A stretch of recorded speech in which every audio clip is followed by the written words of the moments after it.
नमस्कार। आज हम पढ़ने वाले लेसन 4 को समझेंगे और इसमें हम आज समझेंगे सामाजिकरण की प्रक्रिया। लेसन 4 में हम समझेंगे सामाजिकरण की प्रक्रिया कि बालकों में सामाजिकरण प्रक्रिया कैसे होती है। तो चलिए वीडियो को स्टार्ट करते हैं और समझते हैं कि सामाजिकरण की प्रक्रिया बालकों में कैसे कैसे विकसित होती है। ठीक है, चलिए वीडियो को स्टार्ट करते हैं और समझते हैं। तो चलिए इसमें पहला टॉपिक है सामाजिकरण। सामाजिकरण क्या है इसको हम समझ लेते हैं। ठीक है, तो मनुष्य एक सामाजिक प्राणी है। ठीक है, बिना समाज के किसी भी व्यक्ति की पूरी तरह विकास की कल्पना नहीं की जा सकती। यानी कि कोई भी व्यक्ति है, यदि उसमें सामाजिकरण की भावना यदि नहीं है तो उसका विकास की कल्पना नहीं किया जा सकता है। ठीक है, इसके बाद क्या कहते हैं कि सामाजिकरण केवल अनुकरण करना या कौशल क्षमता प्राप्त करना ही नहीं है। यानी कि सामाजिकरण जो है वो केवल सीखना या कौशल क्षमता विकसित हो जाना ही सामाजिकरण नहीं है, अपितु इसके माध्यम से व्यक्ति जीवन से संबंधित यानी सामाजिकरण से व्यक्ति अपने जीवन से संबंधित विभिन्न प्रकार के व्यवहारों को सीखता है, जैसे परोपकार करना, नैतिकता, भाईचारा, आत्मनिर्भरता, सब एवं सुशील बनना आदि सब सामाजिकरण प्रक्रिया के द्वारा ही होता है। ठीक है, इसके बाद साथ ही अपने संस्कार, धर्म, सांस्कृतिक, मानवीय गुणों को या मानवीय मूल्यों को आदि को आत्मसात करता है। यानी सामाजिकरण के द्वारा ही व्यक्ति अपने संस्कारों को, धर्म, संस्कृति को, मानवीय मूल्यों को आत्मसात करता है। ठीक है, तो सामाजिकरण का होना एक मनुष्य के लिए अति आवश्यक, क्योंकि वो अपने जीवन को सुदृढ़ बनाने के लिए सामाजिकरण की आवश्यकता उसको पड़ती है। ठीक है, इसके बाद अगला टॉपिक हम देखते हैं। अगला टॉपिक कौन सा है, तो अगला है सामाजिकरण से संबंधित सिद्धांत। यानी अगला है सामाजिकरण से संबंधित सिद्धांत कौन कौन से हैं, तो इसको हम देख लेते हैं। ठीक है, तो सामाजिकरण के सिद्धांत के संदर्भ में कुछ विचारकों ने सिद्धांत प्रस्तुत किए हैं जो निम्न प्रकार के हैं। इसमें पहला आता है स्वदर्पण का सिद्धांत। स्वदर्पण का सिद्धांत क्या कहता है इसको हम समझते हैं। ठीक है, तो यह सिद्धांत कूले ने, यानी कि एक कूले मनोवैज्ञानिक थे, उसके द्वारा दिया गया था। ठीक है, जिसके अनुसार सामाजिकरण सामाजिक आंतरिक क्रियाओं पर आधारित है। यानी उनका कहना था कि सामाजिकरण जो है सामाजिक अंतर्क्रियाओं पर आधारित होता है। ठीक है, समाज तथा अन्य बाहरी लोगों के संपर्क में आने से बालकों में स्वधारणा यानी स्वयं के बारे में जानने का उसके अंदर भावना विकसित होती है। ठीक है, कूले के सामाजिकरण के प्राथमिक समूह में परिवार, आसपास के वातावरण एवं खेल समूह इत्यादि मानव संभावना को विकसित करने का प्रथम पाठशाला है। यानी इनका कहने का मतलब यह है कि प्राथमिक जो समूह होते हैं, यानी कि बालकों को जो शुरुआत में जो समूह मिलते हैं सामाजिकरण को सीखने में, वो उसके परिवार होता है, उसके आसपास का वातावरण होता है, और जो वो खेलता है जिन समूहों में, उससे उसके अंदर सामाजिकरण की प्रक्रिया विकसित होती है। ठीक है, तो हमने स्वदर्पण के सिद्धांत को समझा। इसके बाद अगला हम देख लेते हैं कि अगला कौन सा सिद्धांत है। तो दूसरा है मैं और मुझे का सिद्धांत। मैं और मुझे का सिद्धांत में हम देखते हैं कि इसमें क्या बताया गया। ठीक है, तो चलिए इसको समझते हैं। इस सिद्धांत के जनक मिड महोदय हैं। यानी कि मिड महोदय मैं और मुझे का सिद्धांत दिए हैं। तो इनके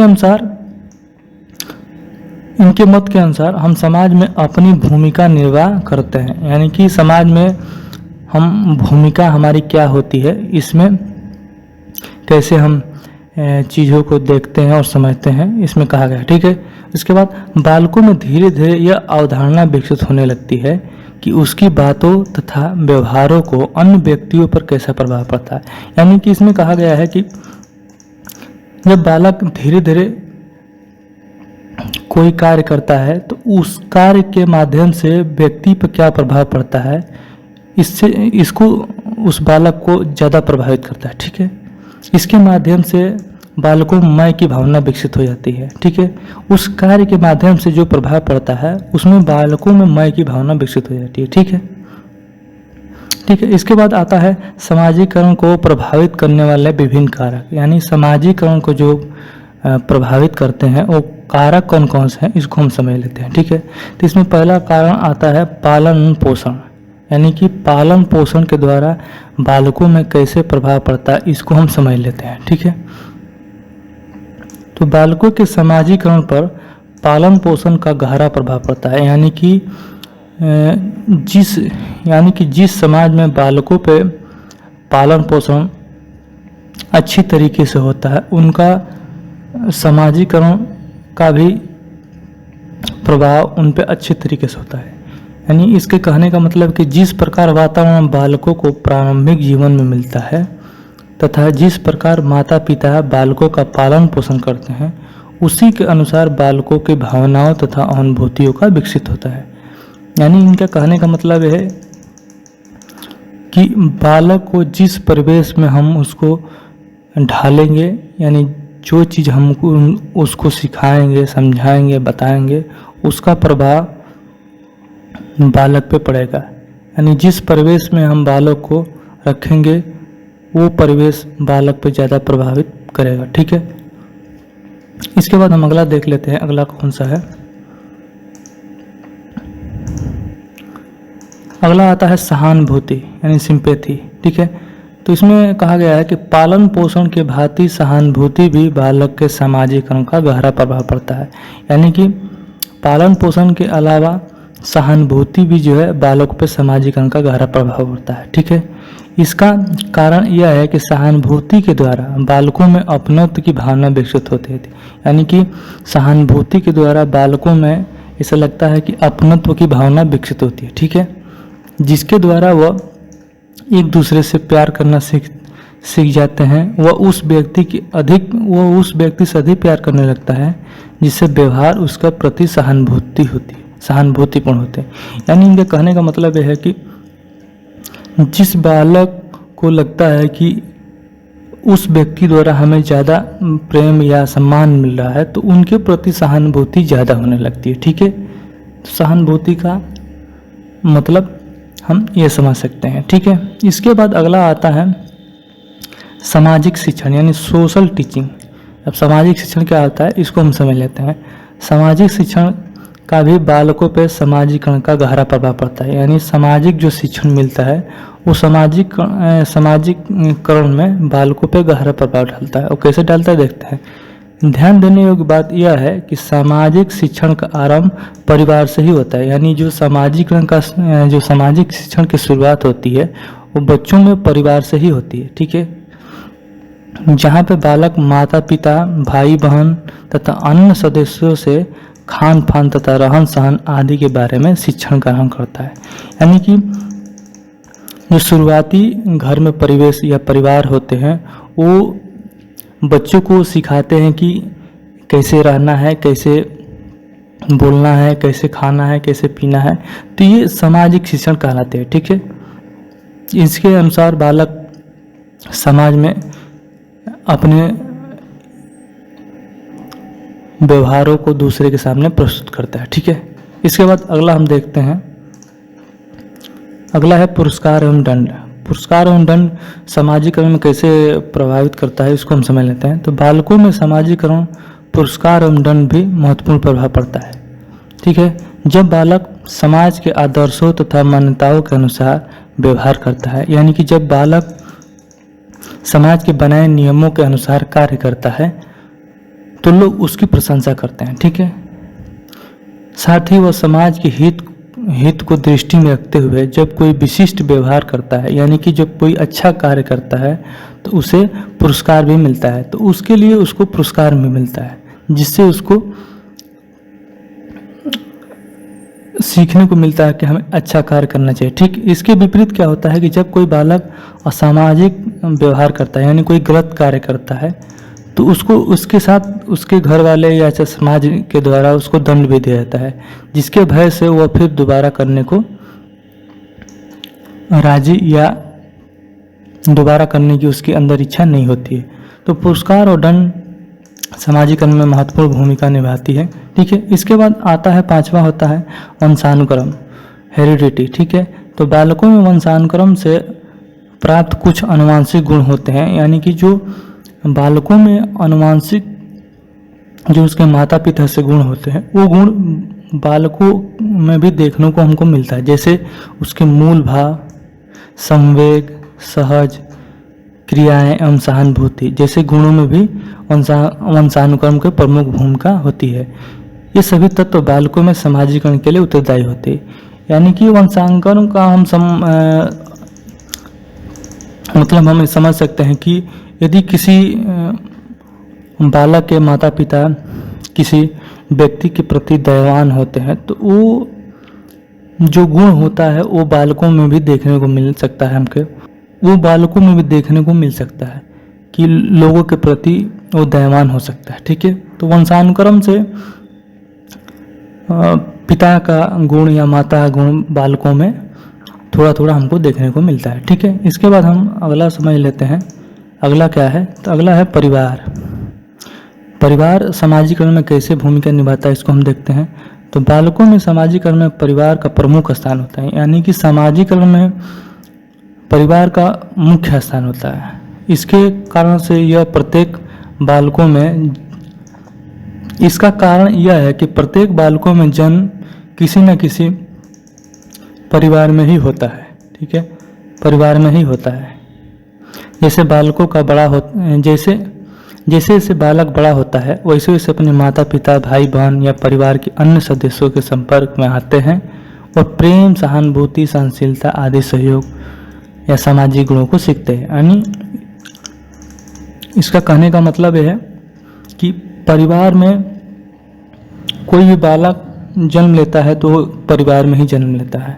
जब परिवार में जन्म लेता है तो वो अपने बड़ों से, जैसे बड़े भाई, माता पिता या भाई बहन या परिवार के अन्य सदस्यों से प्रेम करना, घृणा करना या सहानुभूति, सहनशीलता आदि चीज़ों को सीखकर उस समाज में इंटरेक्ट करता है, यानी जुड़ाव करता है। ठीक है, इसके बाद इसी के साथ आता है पड़ोस, यानी आसपास के पड़ोस के लोग कैसे हैं इसका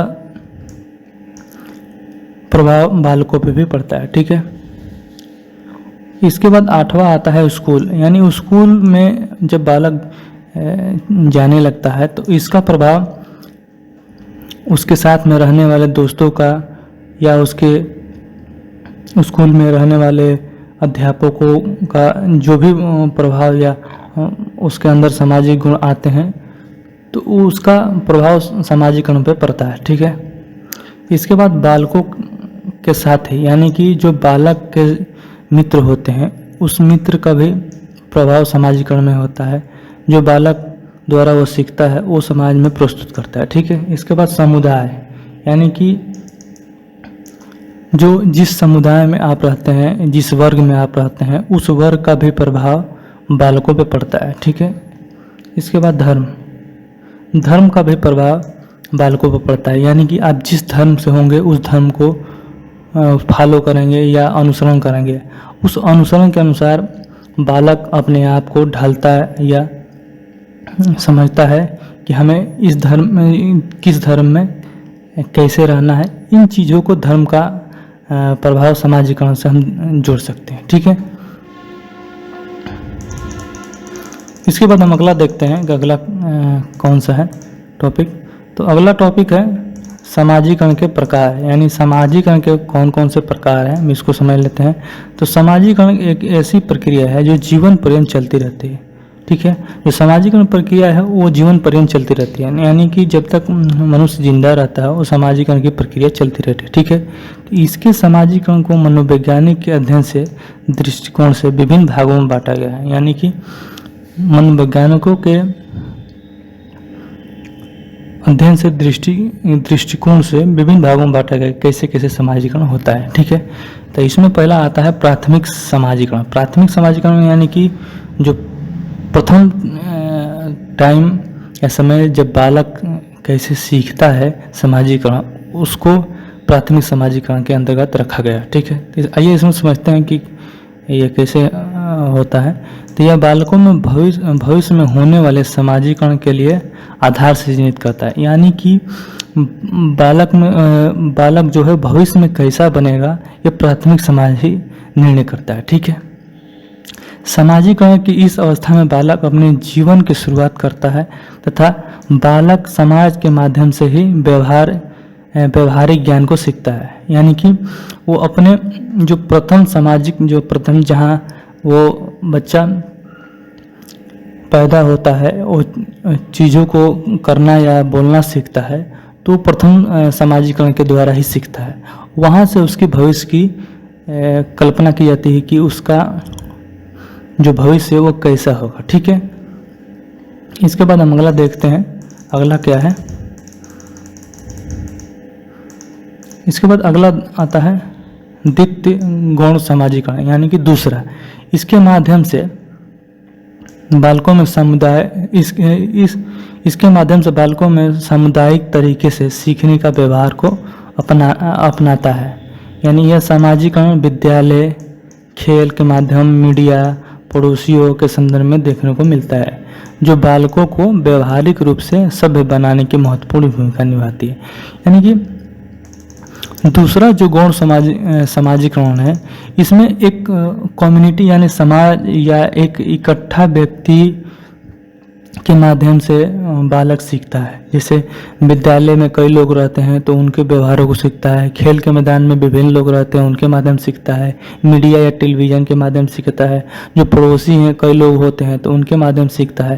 तो ये जो द्वितीय गौण सामाजिक होता है, एक कम्युनिटी यानी कई लोगों का संगठन के माध्यम से अलग अलग चीज़ों को देखने को या समझने को उसको बालकों को मिलता है। ठीक है, इसके बाद आता है समाजीकरण की अवस्था, यानी समाजीकरण की अवस्था कौन कौन सी है ये हम देख लेते हैं। ठीक है, समाजीकरण एक निरंतर चलने वाली सतत प्रक्रिया है। इसका क्रमिक विकास होता है। अध्ययन की दृष्टि से समाजीकरण निम्न अवस्था में विभाजित किया गया है। और कौन कौन सी अवस्था है इसको हम देख लेते हैं। तो इसमें आता है पहला शैशवावस्था। शैशवावस्था में क्या होता है कि बालक या समाजीकरण की प्रक्रिया जन्म से आरंभ होती है। जो शैशवावस्था होता है इसमें समाजीकरण प्रक्रिया जन्म से आरंभ यानी शुरुआत होती है। ठीक है, इसके बाद दूसरा है अनुकरण करने की प्रवृत्ति के आधार पर बच्चों में भाषा तथा अनेक प्रकार के व्यवहार का विकास होता है, जो सीखने की प्रक्रिया में अभिन्न अंग होते हैं। यानी कि शैशवावस्था में जो समाजीकरण होती है वो बच्चों में अनुकरण करके सीखने को देखने को मिलती है। यानी कि जो भाषा या जो शब्द घर में बोला जाता है बच्चे उसे ग्रहण करके धीरे धीरे बोलने लगते हैं। ठीक है, इसके बाद तीसरा आता है, इस अवस्था में बच्चा माता पिता पर निर्भर होता है। यानी कि माता पिता पर बच्चे निर्भर होते हैं। ठीक है, 3 या 4 माह के शिशु मानव खनिज एवं अपनी माता पिता की पहचान करने लगता है। यानी कि इस बच्चे 3-4 माह में क्या बच्चा खाता है या माता पिता के द्वारा क्या चीज़ खिलाया जाता है उस चीज़ का पहचान करने लगता है तथा अपने माता पिता को पहचानने लगता है कि कौन उसके माता है कौन उसके पिता है। ठीक है, इसके बाद अगला आता है शैशवावस्था में बालकों में सामाजिक खेल, मित्रता, स्पर्धा, स्वयं केंद्रित भावना आदि विशेषताएं देखने को मिलती है। यानी कि इसमें शैशवावस्था में बालक में सामाजिक खेल यानी कि जो बच्चे अपने एक ग्रुप बनाकर खेलते हैं, मित्रता तथा स्वयं की केंद्रित भावना उसके अंदर इस अवस्था में विकसित होने लगती है। ठीक है, इसके बाद अगला देख लेते हैं, अगला कौन सा है। तो अगला है प्रारंभिक बाल्यावस्था। ठीक है, तो इसमें क्या कहा गया है, इसमें कहा गया है कि इस अवस्था में बालकों में छोटे समूह में खेलना, दूसरे से स्नेह की आशा रखना, झगड़ाना, सहानुभूति एवं सहयोग आदि विशेषता को देखने को मिलती है। यानी कि प्रारंभिक बाल अवस्था में बालकों में छोटे छोटे समूह में खेलना, स्नेह की भावना, किसी दूसरे लड़के से झगड़ा या आपस में झगड़ा सहानुभूति, सहयोग आदि करने को देखने को मिलता है। ठीक है, इसके बाद इसमें आता है दूसरा, साथ ही उनमें अभिभावक के निर्देशों का इनकार करना, सहयोग भावना बढ़ाने तथा जिज्ञासा की प्रवृत्ति बढ़ जाती है। यानी कि यदि उसके माता पिता जो काम करने को मना करेंगे उसको वो इनकार करके उसी काम को करेगा, उसकी जानने की इच्छा किसी बारे में ज़्यादा हो गई, तो ये चीज़ देखने को हमको प्रारंभिक बाल्यावस्था में मिलती है। ठीक है, इसके बाद अगला आता है उत्तर किशोरावस्था। उत्तर किशोरावस्था में क्या होता है इसको हम देख लेते हैं। तो इस अवस्था में बालकों में अन्य लोगों के विचारों एवं सुझावों को स्वीकार करने की प्रवृत्ति बढ़ जाती है। यानी कि इस अवस्था में बालकों में अन्य लोगों के विचार एवं सुझाव को स्वीकार करने की प्रवृत्ति, यानी कि जो बड़ों लोगों के द्वारा कोई बात कही जाती है तो उस स्वीकार करने की प्रवृत्ति इन उत्तर किशोरावस्था में आ जाती है। ठीक है, इसके बाद अगला है प्रतियोगिता एवं सहानुभूति की भावना विकसित हो जाती है। यानी कि प्रतियोगिता या किसी प्रति सहानुभूति की भावना उत्तर किशोरावस्था में विकसित हो जाती है। ठीक है, इसके बाद तीसरा आता है बालकों में आदतों का निर्माण, सामाजिक समझ का विकास, मित्रों चुनाव, परस्पर सहयोग, उत्तरदायित्व एवं जवाबदेही का विकसित होने लगता है। ठीक है, तो इस अवस्था में बालकों में सामाजिक विकास भी आने लगता है, अच्छे मित्रों का चुनाव, परस्पर सहयोग और समाज में कैसे बोलना है, रहना है, इन चीज़ों पे उत्तर किशोरावस्था में बालकों में विकसित होने लगती है। ठीक है, इसके बाद अगला है किशोरावस्था। किशोरावस्था देख लेते हैं कौन कौन से गुण होते हैं। तो ये समाजीकरण की जटिल अवस्था है, यानी कि सबसे कॉम्प्लेक्स जो अवस्था होती है वो किशोरावस्था होती है। इस अवस्था में किशोर अपने समान मित्रों एवं समूहों के साथ समायोजन करता है। यानी कि जो अपने एज के बालक होते हैं उनके साथ मित्रता करता है तथा उसके सामाजिक व्यवहार में परिवर्तन अर्थात सामाजिक सूझबूझ का विकास एवं आत्मविश्वास मजबूत होने तथा विषम लिंग के प्रति आकर्षण की भावना इत्यादि होती है।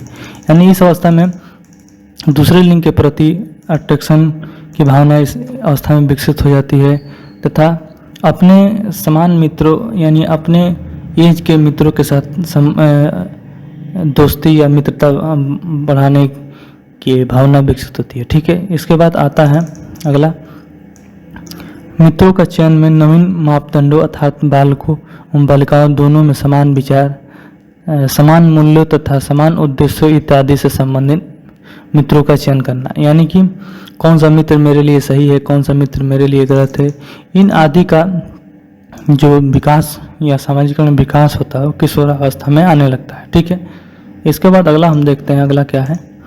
तो अगला है सामाजिकरण की प्रक्रिया में मुख्य अभिकर्ता कौन कौन से हैं, तो इसको हम देख लेते हैं। सामाजिकरण की प्रक्रिया में मुख्य अभिकर्ता निम्नलिखित हैं। इसमें से पहला है परिवार एवं अभिभावकों की भूमिका। तो परिवार एवं अभिभावकों की भूमिका सामाजिकरण में मुख्य भूमिका होती है, क्योंकि कोई भी बालक अपने परिवार एवं अभिभावक के द्वारा ही समाज में क्या चीज़ सिखाया जाता है, क्या चीज़ बताया जाता है, उसका प्रभाव बालकों पर पड़ता है। यदि परिवार में बालक को अच्छे गुण सिखाए गए होते हैं तो वो बालक बाहर में भी अच्छे गुणों का प्रदर्शन करता है। ठीक है, दूसरा आता है मित्र समूह का भूमिका। तो मित्र समूह का भूमिका बालकों में के समाज में हमको देखने को मिलता है, सामाजिकरण में देखने को मिलता है कि यदि किसी बालक का मित्र अच्छे होंगे तो उसका व्यवहार भी अच्छा होगा। यदि उसके बालक के मित्र बुरे होंगे तो वो सामाजिकरण में भी हमको बुरा देखने को मिलेगा। ठीक है, इसके बाद तीसरा आता है विद्यालय एवं शिक्षक की भूमिका। विद्यालय एवं शिक्षक की भूमिका भी महत्वपूर्ण होती है कि बालक विद्यालय एवं शिक्षक के माध्यम से क्या सीखता है और क्या देखने को मिलता है, जिसके माध्यम से बालक अपने घर परिवेश या समाज में सामाजिकरण को स्थापित कर पाता है। ठीक है, इसके बाद चौथा आता है खेल की भूमिका। यानी खेल के माध्यम से या जो आपसी खेल में जो बालक को समूह होता है उसके माध्यम से भी बालकों में सामाजिकरण की भावना विकसित होती है। यानी कि जब 4-5 बालक खेल रहे होंगे तो वो जो चीज़ कहेंगे उसको सुनकर या समझकर बालक समाज में उसको प्रस्तुत करता है, जो सामाजिकरण की प्रमुख भूमिका निभाता है। ठीक है, तो हमने आज सोशलाइजेशन को पढ़ा और इसको कंप्लीट किया। तो आप लोगों को ये वीडियो अच्छे तरीके से समझ में आया होगा। नेक्स्ट वीडियो में इसके हम क्वेश्चन को करेंगे। इसके बाद अगले वीडियो में हम क्वेश्चन को समझेंगे अच्छी तरीके। तब तक के लिए धन्यवाद बहुत बहुत।